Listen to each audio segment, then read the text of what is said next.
ছেলে এবং মেয়ে উভয় যখন সমান সমান হারে 1 টাকা করে পাবে, তখন পশ্চিমাদের মতো ছেলে বলবে মেয়েকে, বাসা ভাড়া তুমি অর্ধেক শেয়ার করো, সংসার খরচ তুমি অর্ধেক শেয়ার করো, যেভাবে পশ্চিমা পৃথিবীতে আছে।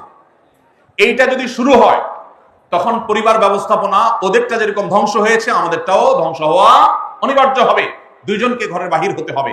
এটা হলো স্বামী স্ত্রীর মধ্যকার রেষারেষি শুরু হওয়ার একটা সূচনা, একটা সূত্রপাত, যে তোমার কাছে 2 টাকা আছে, আমার কাছে 2 টাকা আছে, তাহলে সংসার খরচ আমি দিলে তুমি কেন দিবা না, তোমাকেও দিতে হবে।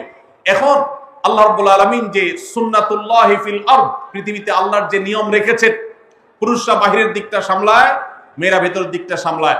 পুরুষরা বাহিরের জগৎটাকে দেখে, মেয়েরা ভেতরের জগৎটাকে দেখে।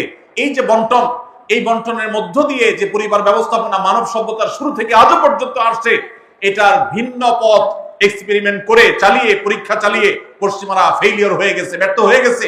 এখন আমাদের সমাজকে ব্যর্থ করার অপচেষ্টা এদেশে তাদের কিছু দূষররা করছে এবং তারা এই কাজে লিপ্ত আছে।